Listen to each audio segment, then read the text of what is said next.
Hello student. तो MPESB nursing officer and sister tutor के लिए रिक्रूटमेंट आई हुई है। आइए जानते हैं इसके डिटेल नोटिफिकेशन के बारे में। तो यह Madhya Pradesh employee selection board MPESB Bhopal की तरफ से यह वैकेंसी निकली हुई है। तो इसका जो ऑर्गेनाइजेशन नेम है वो है मध्य Pradesh employee selection board MPESB। जो पोस्ट निकला हुआ है वह है नर्सिंग ऑफिसर के लिए और सिस्टर ट्यूटर के लिए। मतलब इसका जो एग्ज़ाम नेम है वह है combined recruitment test 2026। Total vacancy है 2317। मतलब ये बहुत ज़्यादा ही वैकेंसी आई हुई है। अगर आप चाहते हो कि आपके पास एक गवर्नमेंट जॉब हो, स्टेट गवर्नमेंट जॉब, तो आप इस फॉर्म को ज़रूर भरिएगा।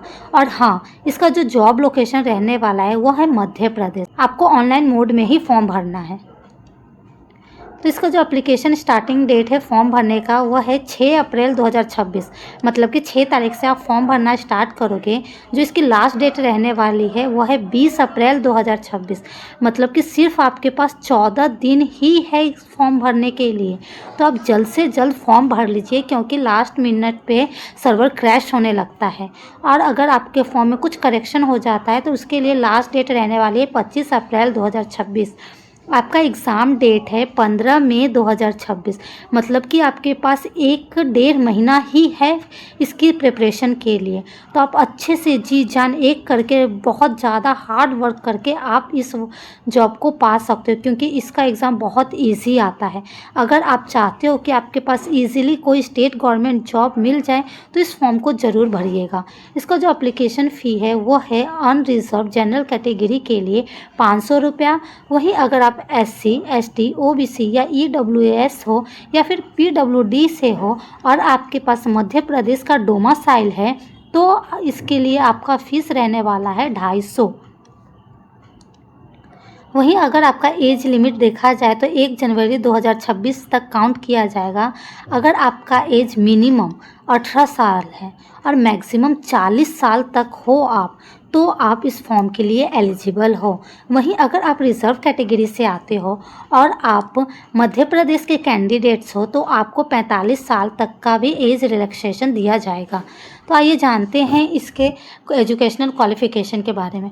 तो जो नर्सिंग ऑफिसर है उसके लिए 2099 पोस्ट निकला गया है। उसके लिए आपका एजुकेशनल क्वालिफ़िकेशन मांगा गया है 12th with PCB plus BSc nursing होना चाहिए, या फिर post basic BSc nursing with minimum 45% marks plus Madhya Pradesh nursing council में अगर आपका रजिस्ट्रेशन है तो आप इस फॉर्म को भर सकते हो। हाँ, 5% का रिलैक्सेशन भी आपको दिया जाएगा अगर आप रिजर्व कैटेगरी के आते हो तो। वहीं सिस्टर ट्यूटर के लिए टोटल 218 पोस्ट है। इसमें जो एजुकेशनल क्वालिफ़िकेशन है वो है 12th PCB plus BSc nursing या फिर पोस्ट बेसिक BSc नर्सिंग, और इसमें आपको 1 साल का एक्सपीरियंस भी मांगा गया है। तो आप समझ गए होंगे कि आपके पास क्या एजुकेशनल क्वालिफ़िकेशन मांगा गया है। अगर आपके पास ये है तो आप इसका फॉर्म ज़रूर से ज़रूर भरिएगा। आइए जानते हैं इसके एग्ज़ाम पैटर्न के बारे में। तो आपको इसमें जनरल नॉलेज का क्वेश्चन पूछा जाएगा, हिंदी, इंग्लिश, मैथ्स, साइंस। इसके टोटल 25 क्वेश्चन आने वाले हैं। और वहीं आपके सब्जेक्ट रिलेटेड क्वेश्चंस रहेंगे। जिस पोस्ट के लिए आप फॉर्म भर रहे हैं उसके रिलेटेड क्वेश्चन रहने वाला है वो टोटल 75 क्वेश्चन रहने वाला है। मतलब 75 क्वेश्चन आपको उससे रिलेटेड मिलेगा। टोटल 100 मार्क्स का होगा। मतलब कि टोटल 100 क्वेश्चन 100 मार्क्स का। तो यह जो एग्ज़ाम होगा वो CBT बेस्ड होगा, मतलब कि ऑनलाइन एग्ज़ाम होने वाला है। टोटल 2 घंटे का आपका एग्ज़ाम होने वाला है। तो आप समझ गए होंगे कि सिलेक्शन कैसे होने वाला है। तो सबसे पहले आपका सिंगल रिटन एग्ज़ामिनेशन होने वाला है। उसके बाद आपका मेरिट निकाला जाएगा। उसके बाद डॉक्यूमेंट वेरिफिकेशन होगा। फिर आपका फाइनल रिज़ल्ट निकलने वाला है। कोई इसका डिटेल्स नोटिफिकेशन चाहिए तो हमारे टेलीग्राम से ज़रूर जुड़िए।